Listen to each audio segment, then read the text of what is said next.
ଚାହୁଁ ଚାହୁଁ 12 ଦିନ ବିତିଗଲା। ତୁମର ଅନୁପସ୍ଥିତି ଚିରଦିନ ପାଇଁ ଅପୂରଣୀୟ ହୋଇ ରହିବ। ତୁମର ସ୍ନେହ, ଶ୍ରଦ୍ଧା ଓ ଆଶୀର୍ବାଦ ଆମ ଉପରେ ଥାଉ। ତୁମର ନୀତି ଆଦର୍ଶ ଆମର ପାଥେୟ ହେଉ। ମହାପ୍ରଭୁ ଜଗନ୍ନାଥ ଆପଣଙ୍କ ଅମର ଆତ୍ମାକୁ ସଦ୍ଗତି ପ୍ରଦାନ ପୂର୍ବକ ତାଙ୍କ ଶ୍ରୀପୟରରେ ସ୍ଥାନ ଦିଅନ୍ତୁ। ଏତିକି ଆମର ପ୍ରାର୍ଥନା। ଶୋକସନ୍ତପ୍ତ ପତ୍ନୀ ଯାଜ୍ଞସିନୀ ଆଚାର୍ଯ୍ୟ, ପୁତ୍ର ତାପସ ତ୍ରିପାଠୀ, ବହୁ ପୁଷ୍ପିତା ଓ ନାତୁଣୀ ଈଶା। ମରିବା ମାତ୍ରକେ ଏଇ ଦୁନିଆରେ ମହାଯାତ୍ରା ଯେବେ ହୁଏ, ମାଟି ହୁଏ ସିନା କଳେବର ତାର, ଗରିମା ଶାଶ୍ୱତ ରହେ, ଗରିମା ଶାଶ୍ୱତ ରହେ। କାବ୍ୟିକ ଯାତ୍ରା ପରିଚୟ ପର୍ବରୁ ଆରମ୍ଭ କରି କିଛି ଜୀବନ, କିଛି ଜିଜ୍ଞାସା, କବିତା ପରି କିଛି। ନିଜ ଚଲାପଥର ଗୀତକୁ ନିଜ ଜୀବନ ଦଶାରେ ଅହରହ ଉଚ୍ଚାରିଥିବା କବି ସ୍ୱର୍ଗତ ରାଧାମୋହନ ତ୍ରିପାଠୀଙ୍କୁ ତାଙ୍କ ବିଦଗ୍ଧ ରସଗ୍ରାହୀ ପାଠକମାନଙ୍କ ତରଫରୁ ଆମେ ଅର୍ପଣ କରୁଛୁ ସ୍ମୃତି ପୁଷ୍ପାଞ୍ଜଳି। ବିଶ୍ୱାସ ଏତିକି, ଏଇଠି କେଉଁଠି ଥାଇ ସେ ନିଶ୍ଚୟ ଶୁଣୁଥିବେ ଗୋଟି ଗୋଟି କରି ଆମର ଏ ଆବେଗଭରା କବିତାର ଉଚ୍ଚାରଣର ସମୂହକୁ। ପ୍ରଣାମ ଘେନ କବି। ତାଙ୍କରି ସ୍ମୃତିରେ ମୋର କବିତାଟି ସମର୍ପିତ। କବିତାର ଶିରୋନାମା ମୃତ୍ୟୁ ପରେ ମୋର ପ୍ରିୟ କବି। ମୃତ୍ୟୁ ପରେ ତୁମେ ଏବେ ଯେଉଁଠାରେ ଥାଅ ନା କାହିଁକି ମୋର ପ୍ରିୟ କବି, ମୃତ୍ୟୁ ପରେ ତୁମେ ଏବେ ଯେଉଁଠାରେ ଥାଅ ନା କାହିଁକି ମୋର ପ୍ରିୟ କବି, ମୁଁ ଜାଣେ ସେଠି ତୁମେ ଟିକେ ଆଶ୍ୱସ୍ତ ଲଭୁଥିବ, ସବୁ ଘୋ ଘୋ ଶବ୍ଦରୁ ନିସ୍ତାର ପାଇଯାଇଥିବ। ମେଘମାଳା ମାନଙ୍କ ପିଠିରେ ବସି ନିଜର ସ୍ୱପ୍ନ ସବୁକୁ ହାତ ପହଞ୍ଚରେ ଆଣିବାକୁ ଚେଷ୍ଟା କରୁଥିବ। ମୁଁ ଜାଣେ ମୋର ପ୍ରିୟ କବି, ସେଠି ତୁମେ ଗୁମ୍ ମାରି ଏକଲା ବସିଥିବା ତାରା ପାଖରେ ନିଜ ପୁରୁଣା ଦିନର ସ୍ମୃତି ସବୁକୁ ବଖାଣୁଥିବ। ନୂଆ ନୂଆ ଉଡ଼ି ଶିଖୁଥିବା ପକ୍ଷୀର ଡେଣାରେ ତୁମର ହାତ ପାପୁଲିର ଉଷୁମତା ଭରି ଦେଉଥିବ। ମୁଁ ଜାଣେ ମୋର ପ୍ରିୟ କବି, ମୁଁ ଜାଣେ ସେଠି ତୁମେ ତୁମର ପ୍ରିୟ ଧଳା ଫୁଲ ସବୁକୁ ସଜାଡ଼ିବାର ଢେର ସମୟ ପାଉଥିବ। ମୃତ୍ୟୁ ପରେ ତୁମେ ଯେଉଁଠାରେ ବି ଥାଅ ନା କାହିଁକି ମୋର ପ୍ରିୟ କବି, ମୁଁ ଜାଣେ ସେଠି ତୁମେ ତୁମର ସାରା ଜୀବନ ଅର୍ଜିଥିବା ଯନ୍ତ୍ରଣା ଓ କ୍ଷତ ଚିହ୍ନ ସବୁକୁ ଆଉଁସି ଦେଉଥିବ। ସାଲିସ ବିହୀନ ହୋଇ ବଞ୍ଚିଥିବା ମୁହୂର୍ତ୍ତ ମାନଙ୍କ ପାଇଁ ଗର୍ବିତ ଅନୁଭବ କରୁଥିବ। ପ୍ରେମର ନାଁରେ ପାଇଥିବା ପ୍ରତାରଣା ସବୁକୁ ଚୁମ୍ବନରେ ପୋତି ପକାଉଥିବ। ମୁଁ ଜାଣେ ମୃତ୍ୟୁ ପରେ ତୁମେ ଯେଉଁଠାରେ ଥାଅ ନା ମୋର ପ୍ରିୟ କବି, ମୁଁ ଜାଣେ ପୃଥିବୀର ସମସ୍ତ ପାପମାନଙ୍କ ପାଇଁ ନର୍କର ଯନ୍ତ୍ରଣା ଭୋଗିବାକୁ ନିଜକୁ ସଜବାଜ କରୁଥିବ। ମୃତ୍ୟୁ ପରେ ତୁମେ ଯେଉଁଠାରେ ଥାଅ ନା କାହିଁକି ମୋର ପ୍ରିୟ କବି, ମୁଁ ଜାଣେ ରାତି ଅଧରେ ନିଜର ବିଧବା ପତ୍ନୀ ଓ ପୁତ୍ର ପାଖକୁ ଛାଇ ପରି ଆସି କାନରେ ଫିସ୍ ଫିସ୍ କରି କହୁଥିବ, ତେଲ ଲୁଣ ସଂସାରରେ ଫେଲ୍ ମାରି ଯାଇଥିବା ଏ ଅଧମ ଓ ଅସାମାଜିକ ଜୀବକୁ ସାରା ଜୀବନ ସହିଥିବାରୁ, ଚଳେଇ ନେଇଥିବାରୁ ମୁଁ ତୁମ ଦୁହିଁଙ୍କ ନିକଟରେ ଚିରଋଣୀ। ମୁଁ ଜାଣେ ରାତି ଅଧରେ ନିଜର ବିଧବା ପତ୍ନୀ ଓ ପୁତ୍ର ପାଖକୁ ଛାଇ ପରି ଆସି କାନରେ ଫିସ୍ ଫିସ୍ କରି କହୁଥିବ, ତେଲ ଲୁଣ ସଂସାରରେ ଫେଲ୍ ମାରି ଯାଇଥିବା ଏ ଅଧମ ଓ ଅସାମାଜିକ ଜୀବକୁ ସାରା ଜୀବନ ସହିଥିବାରୁ, ଚଳେଇ ନେଇଥିବାରୁ ମୁଁ ତୁମ ଦୁହିଁଙ୍କ ନିକଟରେ ଚିରଋଣୀ। ଉଭୟଙ୍କ ପାଇଁ ଆଜୀବନ କିଛି କରିନଥିବାରୁ, କିଛି ଦେଇପାରିନଥିବାରୁ ବାର ବାର କ୍ଷମା ମାଗୁଥିବ ମୋର ପ୍ରିୟ କବି, ବାର ବାର କ୍ଷମା ମାଗୁଥିବ ମୋର ପ୍ରିୟ କବି। ମୃତ୍ୟୁ ପରେ ତୁମେ ଯେଉଁଠାରେ ବି ଥାଅ ନା କାହିଁକି ମୋର ପ୍ରିୟ କବି, ମୃତ୍ୟୁ ପରେ ତୁମେ ଯେଉଁଠାରେ ବି ଥାଅ ନା କାହିଁକି ମୋର ପ୍ରିୟ କବି, ମୁଁ ଜାଣେ ସମ୍ପର୍କର ନାଁରେ ନିଜକୁ ତିଳ ତିଳ କରି ଜାଳିଥିବା ଦିନମାନଙ୍କ ପାଇଁ କଦାଚିତ୍ ପଶ୍ଚାତାପ କରୁନଥିବ। ସମ୍ପର୍କ ନାଁରେ ନିଜକୁ ତିଳ ତିଳ କରି ଜାଳିଥିବା ଦିନମାନଙ୍କ ପାଇଁ କଦାଚିତ୍ ପଶ୍ଚାତାପ କରୁନଥିବ।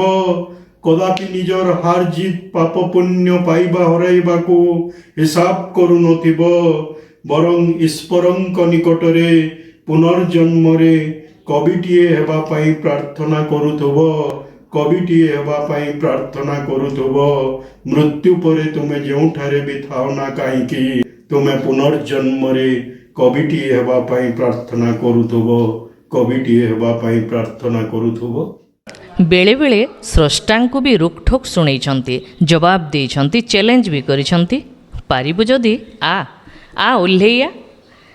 କବିତା ସ୍ୱାଗତିକା, ଉଚ୍ଚାରଣରେ ଅଧ୍ୟାପିକା ସଂଘମିତ୍ରା ମିଶ୍ର। କବି ରାଧାମୋହନ ତ୍ରିପାଠୀ। କବିତା ସ୍ୱାଗତିକା।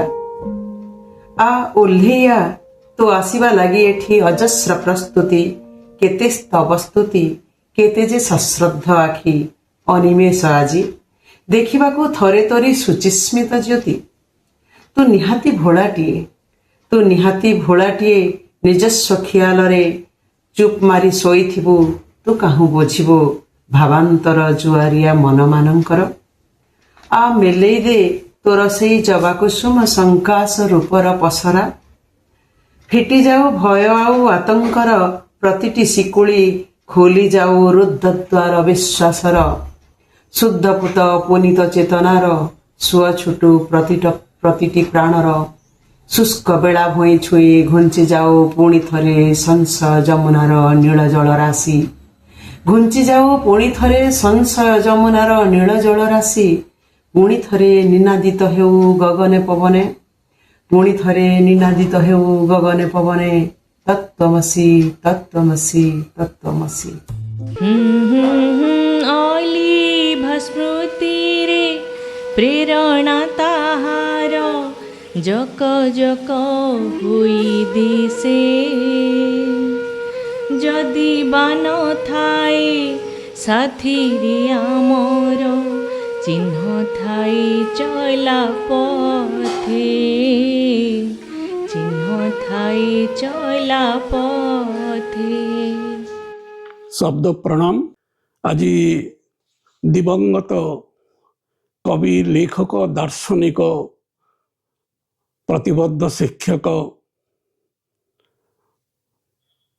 ରାଧାମୋହନ ତ୍ରିପାଠୀଙ୍କର ତିରୋଧାନରେ ଆଜିକାର ଏ ଉଚ୍ଚାରଣ। ମୋର ବ୍ୟକ୍ତିଗତ ଭାବରେ ତାଙ୍କର ସହ ଯେତେ ଘନିଷ୍ଠତା ଥିଲା, ମୁଁ ପ୍ରତ୍ୟକ୍ଷ ଭାବରେ ଦେଖିଛି ଜଣେ ସରଳ, ନିରାଡମ୍ବର, ପ୍ରତିବଦ୍ଧ ଶିକ୍ଷକ ଥିଲେ। କବିତା, ପ୍ରବନ୍ଧ, ଗଳ୍ପ, ଅନୁବାଦ ସାହିତ୍ୟ ସମସ୍ତ କ୍ଷେତ୍ରରେ ତାଙ୍କର ପ୍ରତିଭା ଭରପୁର ଥିଲା। ବରଗଡ଼ରେ ସମାଜ ସାହିତ୍ୟଘର ସଭାପତି ଥିଲା ସମୟରେ ଏହା ମୋର ଗୌରବର କଥା ଯେ ବାର୍ଷିକ ଉତ୍ସବରେ ସୌମ୍ୟରଞ୍ଜନ ପଟ୍ଟନାୟକଙ୍କର ଉପସ୍ଥିତିରେ ଅବକାଶଟିଏ ମିଳିଥିଲା ଶ୍ରେଷ୍ଠ ପାଠକ ସମ୍ମାନ ଦିବଙ୍ଗତ ରାଧାମୋହନ ତ୍ରିପାଠୀଙ୍କୁ ପ୍ରଦାନ କରିବା ପାଇଁ।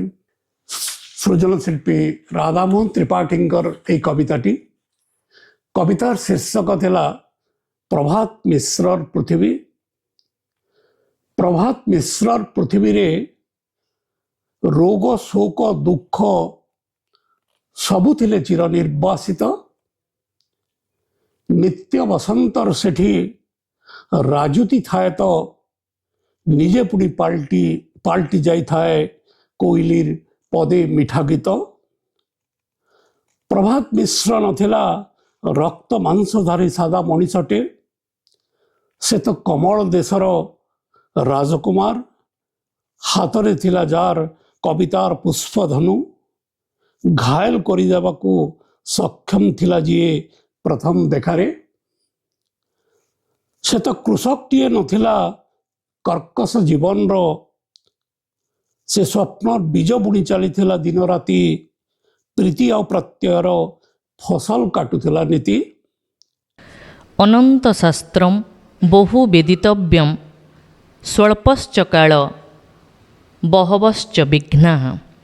मଣିଷର ସମଗ୍ର ଗୋଟିଏ ଜୀବନ କାଳ ବି ଯଥେଷ୍ଟ ନୁହେଁ ଆମ ଭିତରେ ଉଠୁଥିବା ଜିଜ୍ଞାସା ସବୁକୁ ଶାନ୍ତ କରିବାକୁ। ଯେମିତି ବାଳକ ନଚିକେତା ପଚାରି ବସିଥିଲେ ଯମରାଜାଙ୍କୁ ମୃତ୍ୟୁର ରହସ୍ୟ କ'ଣ ବୋଲି, ଆଉ ସେଥିରୁ ସୃଷ୍ଟି ହୋଇଥିଲା କଠୋର ନିପଜ।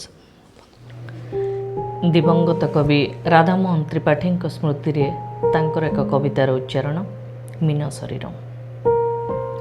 ଶବ୍ଦଙ୍କ ଭିତରେ ଏତେ ଶୋଷ କାହିଁ ଯେ, ଶବ୍ଦଙ୍କ ଭିତରେ ଏତେ ଶୋଷ କାହିଁ ଯେ, ଶୋଷି ନେବେ ତୋର ଥଳକୂଳହୀନ ରସ ସମୁଦ୍ର।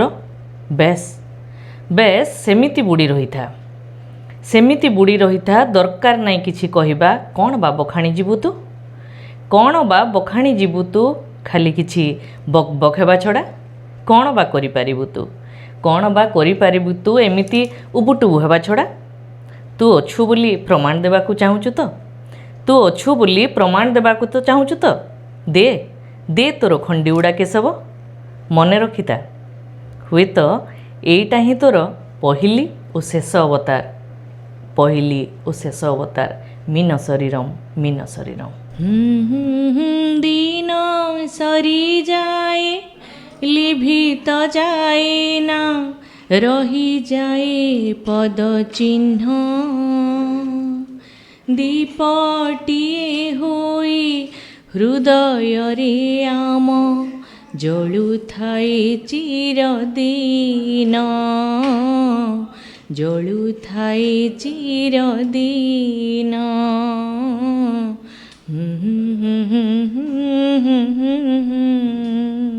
जिंदगी कैसी ये पहेली है, कभी ये हंसाए कभी ये रुलाए। राधामोहन त्रिपाठी जनाशुना कवि, प्राबंधिक, स्तंभकार एवं दर्शन को जीवनर गोटे आयुध भाव विचार करुवा व्यक्तित्व से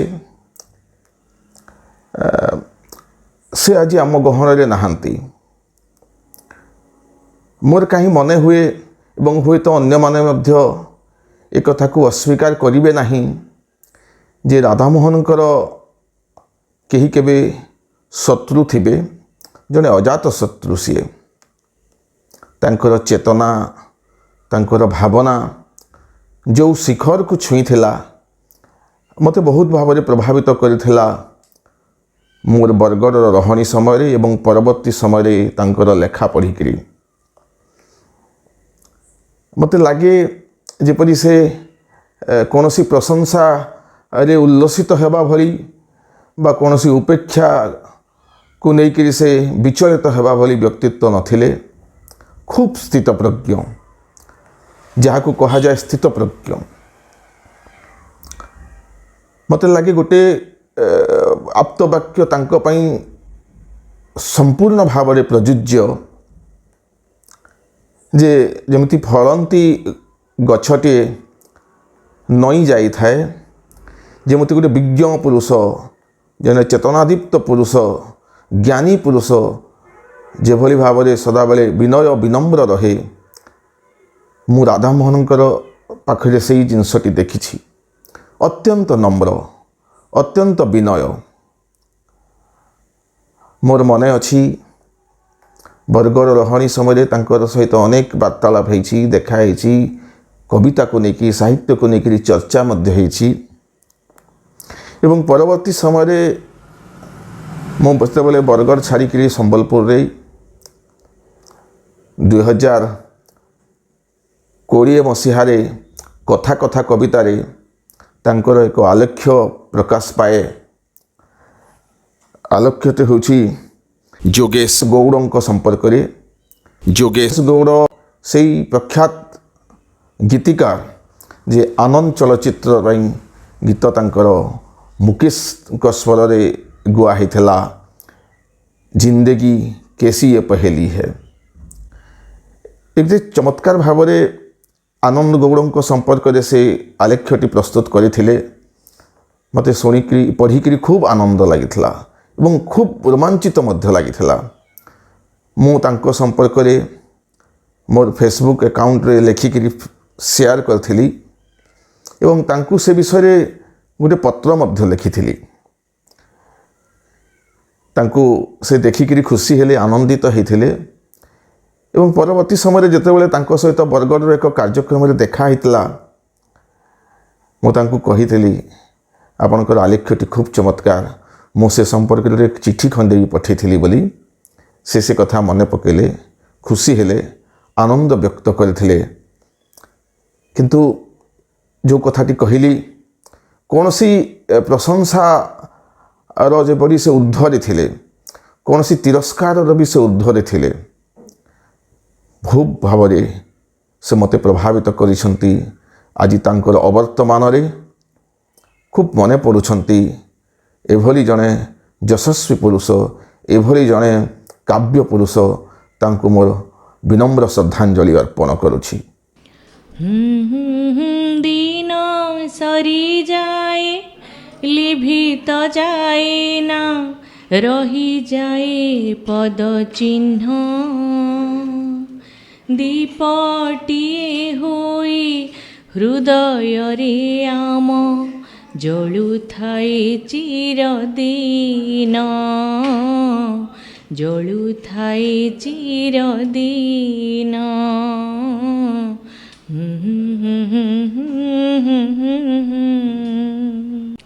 मने पड़े इंग्राजी कवि पी.बी. सेलिंग को पंक्तिटे our sweetest songs are those that tell of saddest thoughts. आमरी दारुणतम दुख को परिप्रकाश करुथिबा कविता ही आमरी प्रियतम। एथिरे द्विमत हेबार अवकाश बोध हुए काहारी नथिबो। कविंकर एई भावर उच्छ्वासटी संचरी जाऊ हृदय हृदय को प्रतिटी काव्य प्राण को। कवितार गुणात्मक मान जहाँ हेउना काहींकि कविंक स्वतःपूर्त काव्यिक आवेग समधर्मी मनीष मानक हृदय को मन को निश्चय माथित करिबो। प्रिय कवि राधामोहन त्रिपाठी एही विश्वासटिक कहीं बंची थाओ चिरकाल काल काल को। चलापथर गीतरू स्वर्गत राधामोहन त्रिपाठी स्मृति रे काहीं केते दूरे काहीं केते दूरे दिगंते मिशिछि चला पथ जीवनर केते जे पथिक पद चिन्ह रखी गले चाली आरपुर काहीं केते दूरे कहानी जे भार भार इतिहास आम समर्थन होई भार बोहिबाकु तार काहीं केते दूरे पान्थशालार अतिथि आमे जे पान्थशालार अतिथि आमे जे दिने जीवा हेठू चली अजथारे जहा मोह मायारे घंटी हेउछु खली दिन जाऊ हसी खेली अनुशोचनार गंध न रहू जीवा बेल हेला बोली अतिथि आमे जे आस हे बंचिबा आस हे बंचिबा जीवनटे एठी अनासक्त भाव धरी दुनियाटा एका ସୁନ୍ଦର ବାଟିକା ମନ ଲୋଭା ତାର ସିରି ସ୍ଥିର ମନଟିଏ ଧରି ସୌନ୍ଦର୍ଯ୍ୟ ଏହାର ଉପଭୋଗ ଆମ କରି ଯିବା ମନ ଭରି ଆସ ହେ ବଞ୍ଚିବା। ପୁଣି ଥରେ ସେହି ମହାନ ଆତ୍ମାଙ୍କୁ ମୋର ଶ୍ରଦ୍ଧାଞ୍ଜଳି ଅର୍ପଣ କରୁଛି। ନମସ୍କାର। ରାଧାମୋହନ ତ୍ରିପାଠୀଙ୍କର ବିୟୋଗ ଓଡ଼ିଆ ସାରସ୍ୱତ ଜଗତ ପ୍ରତି ଏକ ଅପୂରଣୀୟ କ୍ଷତି। ସ୍ୱର୍ଗତ ତ୍ରିପାଠୀ ଏକାଧାରରେ ଜଣେ ଆଦର୍ଶ ଶିକ୍ଷକ ଏବଂ ସାହିତ୍ୟିକ ଥିଲେ। ସାହିତ୍ୟର ବିଭିନ୍ନ ବିଭାଗରେ ସେ ଲେଖନୀ ଚାଳନା କରିଛନ୍ତି। ଯଦିଓ ତାଙ୍କର ସୃଷ୍ଟିରେ ଶିଶୁ ସାହିତ୍ୟ ବହୁତ କମ୍, ତଥାପି ସେ ଶିଶୁ ସାହିତ୍ୟକୁ ଭଲ ପାଉଥିଲେ ଏବଂ ଶିଶୁ ସାହିତ୍ୟକୁ ପ୍ରୋତ୍ସାହିତ କରିବାର ଗୁଣ ତାଙ୍କଠାରେ ଥିଲା। କାରଣ ଥରେ କଳାମାଣିକର ଏକ ବିଶେଷ ସଂଖ୍ୟାକୁ ସେ 20ଟି କପି ନିଜେ କିଣି ନେଇଥିଲେ ଏବଂ ପିଲାମାନଙ୍କ ଭିତରେ ବାଣ୍ଟି ଦେଇଥିଲେ, କାରଣ ପିଲାମାନଙ୍କୁ ସେ ବେଶୀ ଭଲ ପାଉଥିଲେ। ଥରେ ଭ୍ରାମ୍ୟମାଣ ପାଠାଗାର କାର୍ଯ୍ୟକ୍ରମରେ ଅତିଥି ଭାବରେ ଯୋଗଦାନ କରି ପିଲାମାନଙ୍କୁ ପୁସ୍ତକ ପଠନର ଉପାଦେୟତା ବିଷୟରେ ସେ ବହୁତ ସୁନ୍ଦର ଭାଷଣ ଦେଇଥିଲେ, କାରଣ ସେ ନିଜେ ଜଣେ ଭଲ ପାଠକ ଥିଲେ। ସେଥିପାଇଁ ସମ୍ବାଦ ସାହିତ୍ୟ ଘରର ପ୍ରଥମ ଶ୍ରେଷ୍ଠ ପାଠକ ସମ୍ମାନ ତାଙ୍କୁ ଦିଆଯାଇଥିଲା ଏବଂ ତାଙ୍କଠାରୁ ହିଁ ଏ ଶ୍ରେଷ୍ଠ ପାଠକ ସମ୍ମାନ ହିଁ ଆରମ୍ଭ କରାଯାଇଥିଲା। କାରଣ ସେ ଜଣେ ଭଲ ସାହିତ୍ୟିକ ଥିଲେ ଏବଂ ସାହିତ୍ୟକୁ ପ୍ରୋତ୍ସାହିତ କରୁଥିଲେ। ଓଡ଼ିଆ ସାହିତ୍ୟର ପ୍ରଚାର ପ୍ରସାର କେମିତି ଘଟୁ ସେ ଚାହୁଁଥିଲେ ଏବଂ କେମିତି ନୂଆ ସାହିତ୍ୟିକ ବା ନୂଆ ଯୁବ କବି ବା ସାହିତ୍ୟିକ ବା ଲେଖକ ସୃଷ୍ଟି ହୁଅନ୍ତୁ, ତାକୁ ପ୍ରୋତ୍ସାହିତ କରିବା ସେ ଗୁଣ ତାଙ୍କର ଥିଲା ଏବଂ ସେ ଅନ୍ୟମାନଙ୍କୁ ଉତ୍ସାହିତ କରୁଥିଲେ ସାହିତ୍ୟ ପଢ଼ିବା ପାଇଁ ଏବଂ ସାହିତ୍ୟ ଲେଖିବା ପାଇଁ।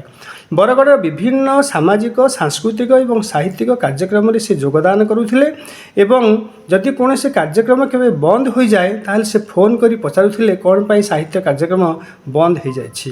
ତେଣୁ ତାଙ୍କ ଭଳି ଜଣେ ବ୍ୟକ୍ତି ବିରଳ ଏବଂ ବରଗଡ଼ ମାଟି ପାଇଁ ତାଙ୍କର ବିୟୋଗ ଏକ ଅପୂରଣୀୟ କ୍ଷତି।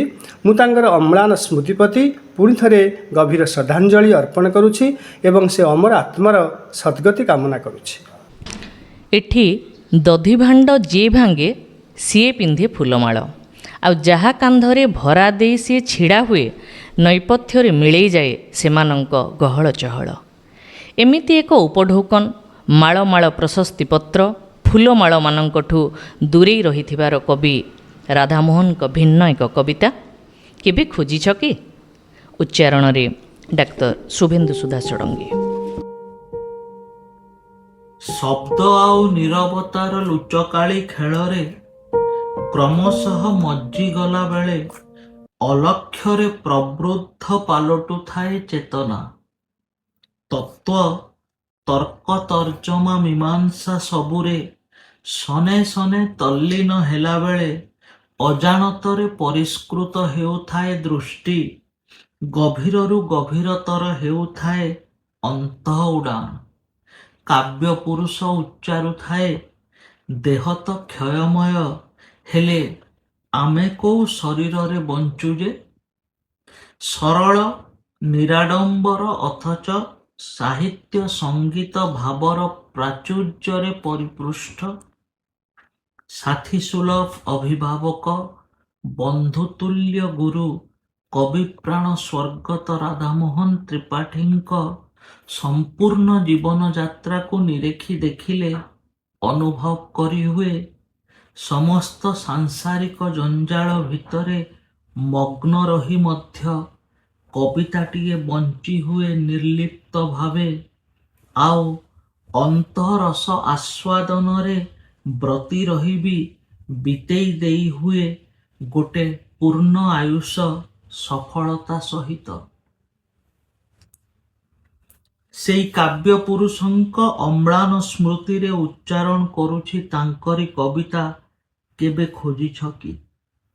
କେବେ ଖୋଜିଛ କି ଏମିତି ନରନାରାୟଣଙ୍କୁ ଯେଉଁମାନେ ପଥର ବୋହି ବୋହି କୁର୍ମ ପାଲଟିଛନ୍ତି ବୋଲି ଇତିହାସ ସାକ୍ଷୀ ହୋଇନାହିଁ? ତେବେ ଆସ ଖୋଜିବା ଏମିତି ନରନାରାୟଣଙ୍କୁ ଯେଉଁମାନେ ପ୍ରଶସ୍ତି ଉପଢୌକନ ଓ ଫୁଲମାଳଠୁ ଦୂରେଇ ରହନ୍ତି। ତେବେ ଆସ ଖୋଜିବା ଏମିତି ନରନାରାୟଣଙ୍କୁ ଯେଉଁମାନେ ପ୍ରଶସ୍ତି ଉପଢୌକନ ଓ ଫୁଲମାଳଠୁ ଦୂରେଇ ରହନ୍ତି। ଆସ ଖୋଜିବା ଏମିତି ବୀର ପୁଙ୍ଗବମାନଙ୍କୁ, ଯେଉଁମାନେ ଭାଙ୍ଗନ୍ତି ଗଢ଼ନ୍ତି ସାମ୍ରାଜ୍ୟ ସମ୍ରାଟ, ଅଥଚ ଇତିହାସ ଆଦି ଅନ୍ତ ପାଏନା ସେମାନଙ୍କ ପାରିବା ପଣିଆର। ଏଠି ଦଧିଭାଣ୍ଡ ଯିଏ ଭାଙ୍ଗେ ସିଏ ପିନ୍ଧେ ଫୁଲମାଳ। ଏଠି ଦଧିଭାଣ୍ଡ ଯିଏ ଭାଙ୍ଗେ ସିଏ ପିନ୍ଧେ ଫୁଲମାଳ। ଆଉ ଯାହା କାନ୍ଧରେ ଭରା ଦେଇ ସିଏ ଛିଡ଼ା ହୁଏ, ନେପଥ୍ୟରେ ମିଳେଇ ଯାଏ ସେମାନଙ୍କ ଗହଳ ଚହଳ। ଆସ ଖୋଜିବା ସେଇ ଅଗାଧ ଜଳ ସଞ୍ଚାରୀ ରୋହିତମାନଙ୍କୁ, କବିର ଭାବପ୍ରବଣତାର ବହୁ ଊର୍ଦ୍ଧ୍ୱରେ ଯେଉଁମାନଙ୍କର ସଂସାର। କୋଉ ପଥରର ଛାତି ଏତେ ପ୍ରଶସ୍ତ ଯେ ଧରି ରଖିବ ଶିଳାଲେଖଟିଏ ଯୁଗ ଯୁଗାନ୍ତର ଯାଏଁ। କୋଉ ପଥରର ଛାତି ଏତେ ପ୍ରଶସ୍ତ ଯେ ଧରି ରଖିବ ଶିଳାଲେଖଟିଏ ଯୁଗ ଯୁଗାନ୍ତର ଯାଏଁ। ଯାହା ଜୀବଟି ବଖାଣି ସେମାନଙ୍କର ଅସରା କିରତି କାହାଣୀ। ଯାହା ଜୀବଟି ବଖାଣି ସେମାନଙ୍କର ଅସରା କିରତି କାହାଣୀ। ଯେତେବେଳେ ବ୍ୟକ୍ତି ଓ ବ୍ୟକ୍ତିତ୍ୱ ଏକାକାର ହୁଏ, ଯେତେବେଳେ ଜୀବନ ଓ କବିତା ଏକାକାର ହୁଏ, ଠିକ୍ ସେତିକିବେଳେ କବିର ଉତ୍ତରଣ ହୁଏ ଊର୍ଦ୍ଧ୍ୱକୁ ଆହୁରି ଊର୍ଦ୍ଧ୍ୱକୁ। ଜୀବନକୁ ଜଳ ଜଳ ଦେଖିପାରୁଥିବା କାବ୍ୟପ୍ରାଣ ରାଧାମୋହନ ତ୍ରିପାଠୀଙ୍କ ପ୍ରତିଟି ଉଚ୍ଚାରଣରେ ଜୀବନର ଜଳଛବି, ଜୀବନର ପ୍ରତିବିମ୍ବ। কবিতার শীর্ষক অথচ কি আশ্চর্য অনন্ত ব্যাপ্তি মোর। অথচ কি আশ্চর্য অনন্ত ব্যাপ্তি মোর, কবি স্বর্গত রাধামোহন ত্রিপাঠী। মোর ভাল পাইবার সাম্রাজ্য তো মাটিরু আকাশ ছুঁইছি, কেমিতি বর্তিব তুমে। মোর ভাল পাইবার সাম্রাজ্য তো মাটিরু আকাশ ছুঁইছি, কেমিতি বর্তিব তুমে। କେଉଁଠି କରିବ ଆତ୍ମଗୋପନ, ମୁଁ ତ ପରମ ପ୍ରେମିକଟିଏ। ପରାଜୟ କ'ଣ ଜାଣେ ନା, ହାନି ଲାଭ କିଛିକୁ ଡରେ ନା। ମୋର ତ ଫୁଲକୁ ପ୍ରେମ, ପଥରରେ ଶ୍ରଦ୍ଧା, ଆତତାୟୀକୁ ବିଶ୍ୱାସ, କୃତଘ୍ନକୁ କରୁଣା। ମୁଁ ତ ପରମ ପ୍ରେମିକଟିଏ, ପରାଜୟ କ'ଣ ଜାଣେ ନା, ହାନି ଲାଭ କିଛିକୁ ଡରେ ନା। ମୋର ତ ଫୁଲକୁ ପ୍ରେମ, ପଥରରେ ଶ୍ରଦ୍ଧା, ଆତତାୟୀକୁ ବିଶ୍ୱାସ, କୃତଘ୍ନକୁ କରୁଣା। ଜନ୍ମ ମୋର ପ୍ରୀତି ଓ ପ୍ରଣୟର ପ୍ରଣବ ଓଙ୍କାରରୁ, ଜନ୍ମ ମୋର ପ୍ରୀତି ଓ ପ୍ରଣୟର ପ୍ରଣବ ଓଙ୍କାରରୁ। ଆସୁ କେତେ ଆସୁଛି ପ୍ରତିରୋଧ ଓ ପ୍ରତାରଣା ତୁମ ସ୍ୱର୍ଣ୍ଣିମ ଲଙ୍କାରୁ। ଜନ୍ମ ମୋର ପ୍ରୀତି ଓ ପ୍ରଣୟର ପ୍ରଣବ ଓଙ୍କାରରୁ। ଆସୁ କେତେ ଆସୁଛି ପ୍ରତିରୋଧ ଓ ପ୍ରତାରଣା ତୁମ ସ୍ୱର୍ଣ୍ଣିମ ଲଙ୍କାରୁ।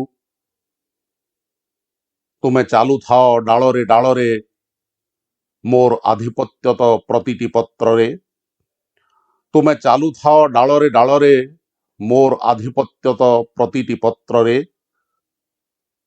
ତୁମେ ବାସ୍ତବତାର ଧୁ ଧୁ ଖରା, ସ୍ୱପ୍ନରେ ବଢ଼ୁଛି ମୋର ଶଶାଗରା ଧରା। ତୁମେ ବାସ୍ତବତାର ଧୁ ଧୁ ଖରା, ସ୍ୱପ୍ନରେ ବୁଡ଼ିଛି ମୋର ଶଶାଗରା ଧରା। ହାୟ କି ଦୟନୀୟ ସ୍ଥିତି ତୁମର, ହାୟ କି ଦୟନୀୟ ସ୍ଥିତି ତୁମର। ଅଥଚ କି ଆଶ୍ଚର୍ଯ୍ୟ ଅନନ୍ତ ବ୍ୟାପ୍ତି ମୋର, ଅଥଚ କି ଆଶ୍ଚର୍ଯ୍ୟ ଅନନ୍ତ ବ୍ୟାପ୍ତି ମୋର, କି ଆଶ୍ଚର୍ଯ୍ୟ ଅନନ୍ତ ବ୍ୟାପ୍ତି ମୋର। ଧନ୍ୟବାଦ। ମୋର ଅତି ଅନ୍ତରଙ୍ଗ ବନ୍ଧୁ, ମାର୍ଗଦର୍ଶକ କବି ରାଧାମୋହନ ତ୍ରିପାଠୀଙ୍କ ଶ୍ରଦ୍ଧାଞ୍ଜଳି ଉଦ୍ଦେଶ୍ୟରେ ତାଙ୍କ ରଚିତ ଏକ କବିତା ପଢ଼ୁଛି। କବିତାର ଶୀର୍ଷକ ହେଉଛି ତୁମେ ଅନିବାର୍ଯ୍ୟ ଆହ୍ୱାନଟିଏ ଅସୀମର।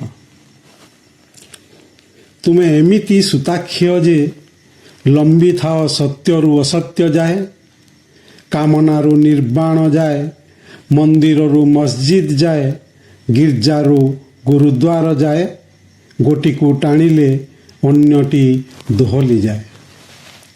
ତୁମରି ବିଜ୍ଞାପିତ ବ୍ୟାପ୍ତିରେ ସ୍ପର୍ଗ ମର୍ତ୍ତ୍ୟ ପାତାଳ ବି ନିଅଣ୍ଟ ହେଉଥାଏ। ଏମିତି ଛପିଥାଅ ବେଳେ ବେଳେ ଯେ ଗୋଡ଼ ଦିଟା ଦିଶି ଯାଉଥାଏ, ଏମିତି ପ୍ରକଟିତ ହେଉଥାଅ ପୁଣି ଯେ ହସ୍ତପଦ କିଛି ହିଁ ନଥାଏ। 14 ଭୁବନ ଅଣ୍ଡାଳି ସାରିଲା ପରେ ଖୋଜିଲା ଲୋକର ନଖ କୋଣେ ଥାଇ ହସୁଥାଅ ନିର୍ଲଜ ହସଟିଏ। ତୁମେ ସତେ ଗୋଲକ ଧନ୍ଦାଟିଏ, ତୁମ କଥା ଗାଇଲେ ଗୀତା ହୁଏ। ତୁମେ ଏମିତି ଅନବଦ୍ୟ ଆକର୍ଷଣଟିଏ ଯେ କୂଳବଧୂ ହସି ହସି କୂଳଟାର ଆଖ୍ୟା ନିଏ। ନିର୍ବିକାରେ ପୁଣି ପିଇ ହେଇଯାଏ ବିଷ ପିଆଲାଏ। ନିହାତି ଅବୋଧ୍ୟ ତୁମେ ଯମୁନାର ନୀଳ ଜଳ ପରି, ତୁମ କଥା ମୋ ପରି ଅକିଞ୍ଚନ ଦେଇ କିବା କହି ହୁଏ। ତୁମେ ଡିବି ଡିବି ଡମ୍ବରୁ ଧ୍ୱଂସର, ତୁମେ ମୋହନ ବଂଶୀସ୍ୱନ ସୃଜନର। ତୁମେ ଅସରା କାହାଣୀଟିଏ, ଇହର ଇତିର ଐତିହ୍ୟର। ତୁମେ ଇତ ସମ୍ଭାବନା ସମ୍ବିଷ୍ଟ ଶୂନ୍ୟର। ତୁମେ ଅନିବାର୍ଯ୍ୟ ଆହ୍ୱାନଟିଏ ଅସୀମର। ତୁମେ ଅନିବାର୍ଯ୍ୟ ଆହ୍ୱାନଟିଏ ଅସୀମର। ରାଧମୋହନ ଦାଦା ଆଉ ନାହାନ୍ତି ଏକଥା କାହିଁକି କେଜାଣି ଭାବିଲା ବେଳକୁ ବିଶ୍ୱାସ କରି ହେଉନି। ଲାଗୁଛି ଏଇଠି କେଉଁଠି ସେ ଥିବେ ଏବଂ ଏବେ ମୋତେ ପୁଣି ଚା ପିଇବା ପାଇଁ ଡାକିବେ। ଆମେ ଗୋଟେ ଗାଁର ଲୋକ, ଗୋଟେ ପରିବାର ଭଳି ଚଳି ଆସିଛୁ। ସମ୍ପର୍କରେ ଯଦିଓ ସେ ମୋର ବଡ଼ ଭାଇ ଥିଲେ, କବି ହିସାବରେ ଆମେ ପ୍ରାୟତଃ ବନ୍ଧୁ ବରାବର। ସେ ମୋର ପ୍ରାୟ ପ୍ରତ୍ୟେକ ଗପ ଓ କବିତାର ଜଣେ ପ୍ରଥମ ପାଠକ ଏବଂ ବିଦଗ୍ଧ ପାଠକ ଥିଲେ। ଆମେ ଅନେକ ସମୟ ଏକା ସାଙ୍ଗରେ ବିତେଇଛୁ। ବରଗଡ଼ ଆସିଲା ପରେ ଏ ସମ୍ପର୍କଟା ଆହୁରି ନିବିଡ଼ ହୋଇଯାଇଥିଲା। ଜଣେ ବହୁତ ଦରଦୀ କବି ଥିଲେ, ଦରଦୀ ମଣିଷ ଥିଲେ ଏବଂ ବହୁତ ଭଲ ଜଣେ ଶ୍ରୋତା ଥିଲେ, ଭଲ ପାଠକ ଥିଲେ ଏବଂ ସେ ଜ୍ଞାନ ଆହରଣ କରୁଥିଲେ, ଜ୍ଞାନ ବିତରଣ ମଧ୍ୟ କରୁଥିଲେ। ପିଲାଟି ଦିନରୁ ପାଠ ପ୍ରତି କିମ୍ବା ପଢ଼ା ବହି ପ୍ରତି, ଗପ ବହି ପ୍ରତି ତାଙ୍କର ଗୋଟେ ବହୁତ ବଡ଼ ଆକର୍ଷଣ ଥିଲା। ସେ ଗୀତ ବହୁତ ଶୁଣୁଥିଲେ, ଗଜଲ ବହୁତ ଶୁଣୁଥିଲେ। ତାଙ୍କ ସମ୍ପର୍କରେ ତ ଅନେକ କିଛି କହିହେବ, କିନ୍ତୁ ସଂକ୍ଷିପ୍ତରେ କହିବା ପାଇଁ ଅଛି। ତାଙ୍କର 5ଟି ଗ୍ରନ୍ଥ ଭିତରୁ 3ଟି କବିତା ଗ୍ରନ୍ଥ, 2ଟି ପ୍ରବନ୍ଧ ଗ୍ରନ୍ଥ ପ୍ରକାଶିତ। ତାଙ୍କର ଶେଷ ପ୍ରକାଶିତ କବିତା ଗ୍ରନ୍ଥ ହେଉଛି କବିତା ପରି କିଛି, ଯେଉଁଥିରେ ମୁଖବନ୍ଧରେ ସେ ମଧ୍ୟ କହୁଛନ୍ତି, ଏଇ ଯେମିତି ମୁଁ କବିଟିଏ ନ ହୋଇ କବିତାଟିଏ ହୋଇଯାଆନ୍ତି କି, ଦେଖାଯାଉ ମୋ ଭାଗ୍ୟରେ କ'ଣ ଅଛି। ପ୍ରକୃତିରେ ସେ ଆଜି କବିତାଟିଏ ହୋଇଗଲେ ଆମମାନଙ୍କ ପାଇଁ। ତାଙ୍କର କବିତା ପରି କିଛିର ଶେଷ କବିତାଟି ହେଉଛି ଶେଷ ସଂକଳ୍ପ, ଯେଉଁଟା ମୁଁ ପଢ଼ିକି ଆପଣମାନଙ୍କୁ ଆଜି ଶୁଣେଇବି। ଏଥିରେ ମଧ୍ୟ ସେଇ ଦାୟବଦ୍ଧତାର କବି କହୁଛନ୍ତି। ବୃତ୍ତି ଚେତନା ଅଛି ଏବଂ ସେ କାହାର କିଛି ଯେମିତି ଲାଗିକି ଧାର ଯାଇନାହାନ୍ତି, ସେଇ କଥା ସେ କହୁଛନ୍ତି। ଶୁଣନ୍ତୁ ପାଠକେ। କବିତାର ଶୀର୍ଷକ ଶେଷ ସଂକଳ୍ପ। ଏବେ ମୋର ଝଡ଼ିଯିବାର ବେଳ, ଏବେ ମୋର ଝଡ଼ିଯିବାର ବେଳ ଆସନ୍ନ ହୁଏତ, କେଜାଣି କେତେବେଳେ ହେବି ବୃନ୍ତଚ୍ୟୁତ। ମୋର ପୁଷ୍ପିତ ଉପସ୍ଥିତିର ଏଇ ବୋଧେ ଅନ୍ତିମ କେଇଟି ମୁହୂର୍ତ୍ତ, ହେଲେ ମୋର ସଂକଳ୍ପ ଅତୁଟ। ମହକାଇ ଯିବି ଶେଷଥର ଲାଗି ମୋତେ ଆଶ୍ରୟ ଦେଇଥିବା ମାଟିକୁ, ମୋତେ ଅଭୟ ପ୍ରଦାନ କରିଥିବା ଆକାଶକୁ। ପ୍ରଣାମ କରିଯିବି କ୍ଷୁଦ୍ରାତପି କ୍ଷୁଦ୍ର ହେଲେ ବି ମୁଁ ଥିଲି ମୋ ସ୍ରଷ୍ଟାଙ୍କର ଅନ୍ୟତମ ଶ୍ରେଷ୍ଠ କୃତି ବୋଲି? ନା ନା, ଚାଲିଯିବି ନାହିଁ ଏମିତି କାହାକୁ କିଛି ନ କହି, ଚାଲିଯିବି ନାହିଁ ଏମିତି କାହାକୁ କିଛି ନ କହି, କାହାରି ବି ଋଣ ନ ସୁଝି ଚୁପଚାପ ଚୋରଙ୍କ ପରି ନିଜ ଠିକଣାରୁ ସୁଝିଦେବି ମୁଁ ନେଇଥିବା ସମସ୍ତ ଋଣ ପଞ୍ଚଭୂତର, ସୁଝିଦେବି ମୁଁ ନେଇଥିବା ସମସ୍ତ ଋଣ ପଞ୍ଚଭୂତର। ସଖା ବନ୍ଧୁ ପରିଜନମାନଙ୍କର ଅଧୁଲିଏଟିଏ ବି ବାକି ରଖିବିନି କାହାର। ଆତ୍ମାକୁ ମୋ ବୋଝ ଦେଇ ଫେରାଇ ଦେଇଯିବି ପାଇଥିବା ସମସ୍ତ ସ୍ନେହ ଓ ପ୍ରେମର ପ୍ରତିଦାନ। ବ୍ୟର୍ଥ ହେବାକୁ ଦେବିନି କୌଣସି ବଳିଦାନ। କାଙ୍ଗାଳ ହୋଇଯିବି ପଛେ କପର୍ଦ୍ଦକଟିଏ ନ ରଖି ପାଖରେ ଭରି ଦେଇଯିବି ଝୋଲି। କୃତଘ୍ନଙ୍କ କରୁଣାରେ, ଈର୍ଷାଳୁଙ୍କ ଦୟାରେ, ଆତତାୟୀଙ୍କ ବିଶ୍ୱାସରେ, ପଳାତକଙ୍କ କ୍ଷମାରେ। କେଜାଣି କାହାକୁ ବାଧିବ କି ନ ବାଧିବ ମୋ ନଥିବା ପଣ, କେଜାଣି କାହାକୁ ବାଧିବ କି ନ ବାଧିବ ମୋ ନଥିବା ପଣ। କିନ୍ତୁ ଅନ୍ତତଃ ଏତିକି ନିଶ୍ଚିତ କରିଯିବି, କେହି ଯେପରି ନ କହୁ ମୁଁ ଚାଲିଯିବା ପରେ ବେଇମାନ ଗଲାବେଳେ ସୁଝିଦେଇ ଗଲା ନାହିଁ ବାକି ଥିବ ଋଣ। ପ୍ରକୃତିରେ ଦାଦା, ତମେ କିଛି ବି ଋଣ ବାକି ରଖିନାହ ଏବଂ ଶବ୍ଦ ମାଧ୍ୟମରେ ପୃଥିବୀକୁ ସବୁ ଋଣ ତୁମେ ସୁଝେଇ ଦେଇଛ। ମୁଁ ତମର ଅମର ଆତ୍ମା ଶାନ୍ତି ପାଇଁ ପ୍ରାର୍ଥନା କରୁଛି। ମରିବା ମାତ୍ରକେ ଏଇ ଦୁନିଆରେ ମହାଯାତ୍ରା ଯେବେ ହୁଏ,